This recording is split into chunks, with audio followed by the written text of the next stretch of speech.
it's in both the interest of China and the United States to find a way to work together. We're two great powers, we're different.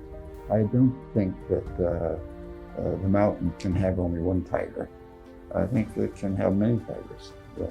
Many tigers? Yes, as long as they don't behave too fiercely.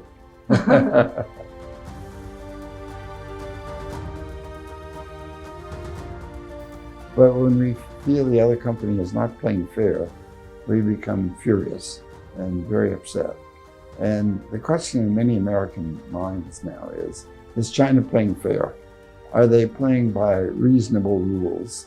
Or inside China, are they now trying to strengthen Chinese firms to the expense of foreigners and not giving an open market opportunity?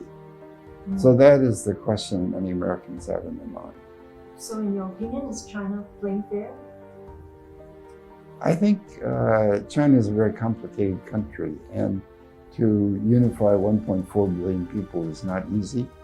And you cannot generalize simply China. There are efforts to give opportunities to foreign countries.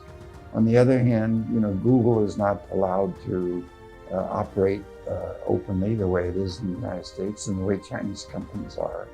Chinese foreign scholars have difficulty getting access to archives. And the American consulate, for example, in a place like Guangzhou, feels that they are not allowed to talk to academics in China, that's closed to them.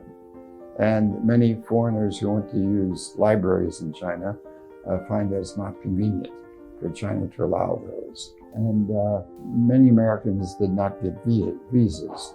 People who studied Xinjiang, even 15, 20 years ago, have not been allowed to get visas. To America, that's not playing in an open way. And we, in the past, have not been closed to foreigners in the same way. But now America is concerned, how do we insist on reciprocity when China is so strong? How do we find reciprocity? And how do we protect our own high technology secrets from being picked up by foreigners who would use it for their own advantage and not for our advantage? It's a question of openness.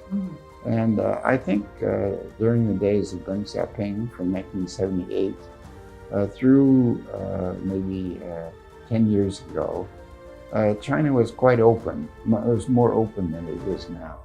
And my own assumption is that if they look at the experience of the Soviet Union under Gorbachev, that if they loosen too much, the country may fall apart. And especially that since China has so many different parts, that to maintain the unity, that it requires a tighter governmental control. And I think the last few years, since it's trying to gain more control over corruption, that meant it tries to have tighter control over more people.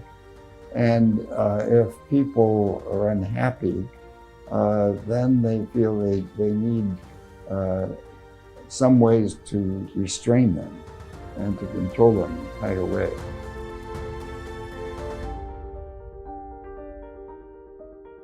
It's very difficult for outsiders to make a good judgment as to how risky loosening up would be. That's a very hard judgment for foreigners to make.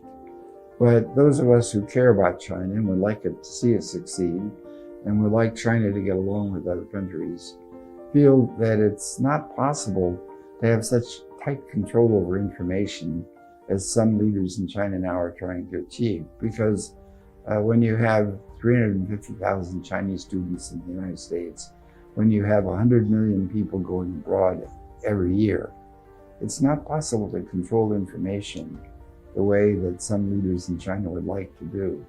The availability of different ideas is so great that they cannot maintain control over information.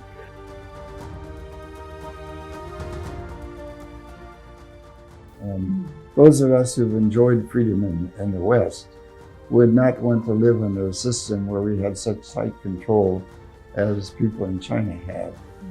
Those of us who are American universities and are able to say whatever we want and to develop ideas, whatever we have, with no political commissar and nobody reporting on our class to some higher authority about what we were saying. We like that system.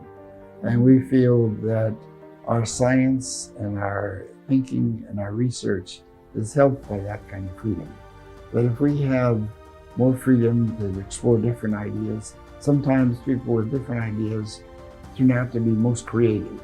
We feel that by giving people more opportunities to express different ideas, that it benefits our country in the long run.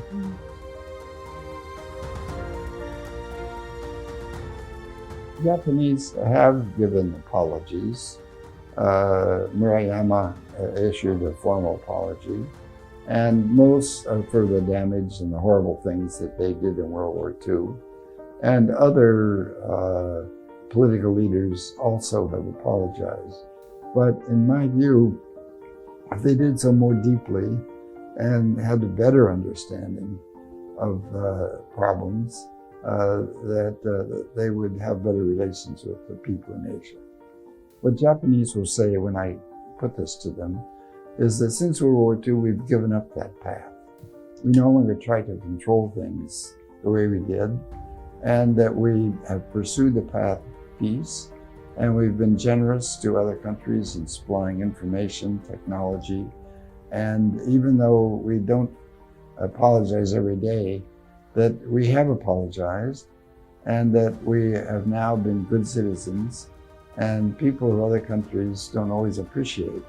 The Japanese will say, the Chinese do not say, I appreciate. And the Chinese will say the Japanese do not apologize. So I think both sides could do more that would improve the relations between the two countries.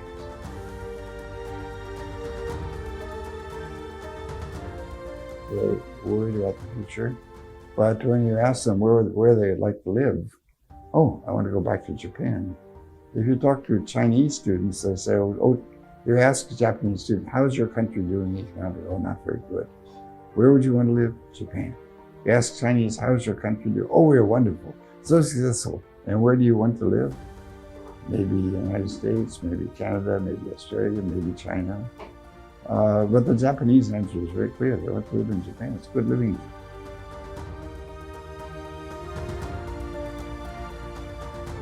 They listen to each other.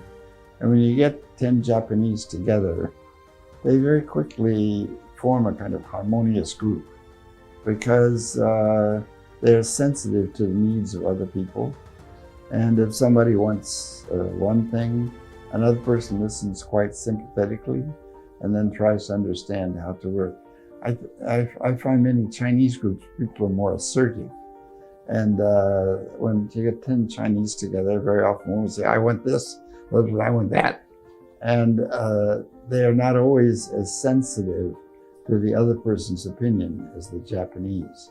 So I think by being harmonious and by being concerned about the other person and how that other person is doing, it makes society work pretty well. That's not universal, the different Japanese or different Chinese. Americans are more assertive than the Japanese.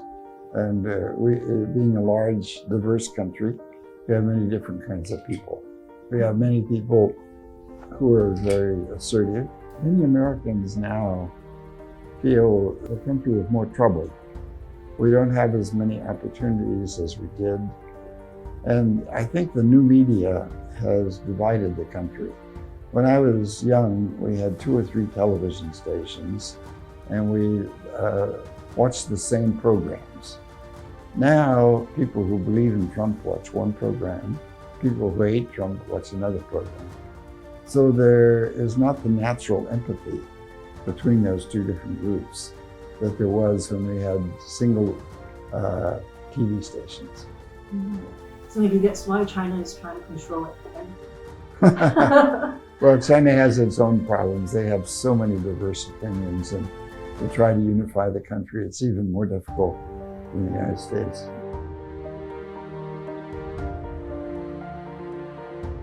There's no way to have complete decoupling.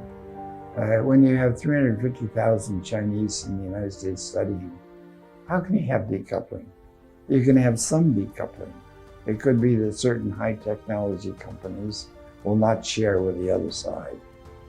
But companies are very creative, and if we cut down imports from China, then you will ship to Vietnam, and Vietnam will shift to the United States. And some Chinese students abroad will bring back foreign ideas, and will bring back foreign technology and buy foreign products. So how can you have complete decoupling? The world is too integrated. So we have to work harder to find some way that China and the United States can work together.